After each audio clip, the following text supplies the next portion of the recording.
नमस्कार. मी सतीश कुलकर्णी. डिसेंबर महिन्याला प्रारंभ झालेला आहे आणि याच महिन्यात 26 तारखेला दत्त जयंती आहे. काही भाविकांनी चौकशी सुरू केली आहे की आम्ही केव्हा पारायणाला सुरुवात करू, किती दिवसात करू, कसं करू, वगैरे वगैरे. मुळात मी आजही सांगतो आणि यापूर्वी पण बऱ्याच वेळा सांगितलेलं आहे की पारायण माझा विश्वास नाही, मला ते आवडत नाही आणि मी कधीही पारायण केलेलं नाही. ज्यांना करायचं त्यांनी ज्यांना योग्य वाटतं त्यांचं मार्गदर्शन घ्यावं. परंतु मला जे विचारलं आहे त्यांना आणि जे नवीन आहेत त्यांना जर खरोखरच दत्त सेवा करायची असेल आणि दत्तप्रभूंचे आशीर्वाद प्राप्त करून घ्यायचे असतील आणि दत्त सेवेचा आनंद घ्यायचा असेल तर मला असं सांगायचं आहे की एकतर या महिनाभर दत्तसेवा केली तर अत्यंत उत्तम.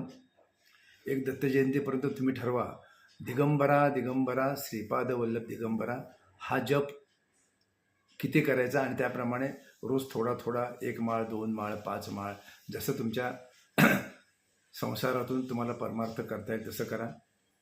दिगंबरा दिगंबरा श्रीपाद वल्लभ दिगंबरा हा दत्त महाराजांचा आवडता जप मंत्र आहे. त्याचा एकदा संकल्प केल्यानंतर तुम्हाला त्याप्रमाणे तो पूर्ण करता येईल, तो एक आनंद मिळेल.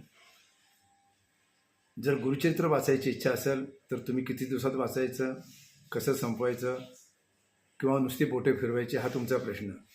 परंतु मला असं सांगायचं आहे की तुम्ही रोज 1 पान गुरुचरित्र ग्रंथाचं, रोज 1 पान, एकदा नव्हे, दोनदा नव्हे, 3-4 वेळा ते वाचा.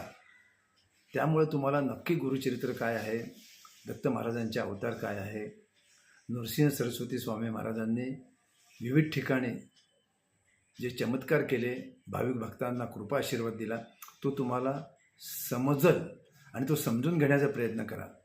7 दिवसामध्ये 7,500 ओव्या वाचून होत नाही. फक्त बोटं फिरवण्याचा सुंदर छान कार्यक्रम होतो, त्या व्यतिरिक्त काहीही होत नाही.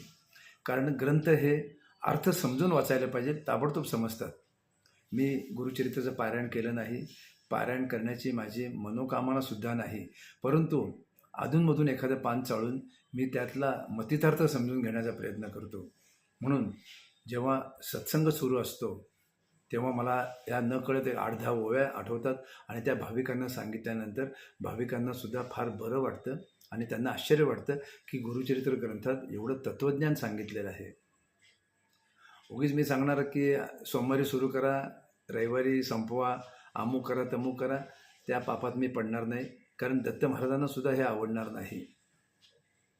दत्त महाराजांनी आपल्याला काय सांगितले ते आचरणात आणणं अगोदर महत्त्वाचं आहे. समजल्यानंतर आचरणाला सुरुवात होती आणि आचरणानंतर फलप्राप्तीला अजिबात वेळ लागत नाही. अनेक दाखले गुरुचरित्र ग्रंथामध्ये दिलेले आहेत. तो फक्त बोटं फिरवण्याचा ग्रंथ नाही आणि बोटं फिरून तर काही ज्ञान प्राप्त होत नाही. अनेकांनी जे जाणकार आहेत त्यांनी सांगितलं की पारायणापेक्षा अर्थ समजून वाचा, भले रोज 1 पान वाचा. मी व्हॉट्सअपवर बऱ्याच वेळा बाबा महाराज सातारकर, अन्य काही कीर्तनकारांची कीर्तनं ऐकतो, तेव्हा ते एका ओवीवर 2-2 तास बोलतात. एका ओवीवर ज्ञानेश्वरी किंवा तुकाराम गाथा, अन्य ओव्या ते सांगतात आणि 2 तास बोलतात. हा 7,500 ओव्याचा ग्रंथ लोक फक्त बोटं फिरवण्याचा कार्यक्रम करतात, काहीही समजत नाही. तेव्हा भाविकांना विनंती आहे, एकतर महिनाभर नामस्मरण करा. जर ग्रंथ वाचायचा असेल तर तुम्ही जाणकारांना विचारून आणि पारायण करायचं असेल तर ते करू शकता. फलप्राप्तीचं काहीही सांगता येत नाही. पण 1 वर्षभर अशी सेवा करा की रोज 1 पान गुरुचरित्राचं असं पुढच्या दत्त जयंतीपर्यंत वाचा. किंवा काया वाचा मन गुरुचरित्र ग्रंथ लिहायला प्रारंभ करा. पुढच्या दत्त जयंतीपर्यंत तुमचा ग्रंथ लिहून होईल. रोज 1 पान लिहून काढा, काही जास्त वेळ लागत नाही, काही नाही. तुमचं लिहिणं होईल. काया वाचा मन तिन्ही सेवा एकावेळी तुमच्या पूर्ण होतील आणि तुम्हाला ग्रंथ समजू लागेल. आणि एकदा ग्रंथ समजला तर दत्त महाराज तुमच्यावर कृपा करतील. पारायण करण्यापेक्षा आचरणाला महत्त्व आहे आणि आचरणाने सर्व आपल्या मनोकामना पूर्ण होतात. मी अजून जर पूर्ण ग्रंथ वाचला असता तर अजून मला सांगता आलं असतं, परंतु वेळ मिळेल तेव्हा मी हळूहळू प्रयत्न करणार आहे आणि भाविकांना मी पूर्वी सांगितल्याप्रमाणे त्यातील मतितार्थ समजून सांगण्याचा प्रयत्न करणार आहे. कारण दत्त महाराजांची माझ्यावर प्रचंड कृपा झाली.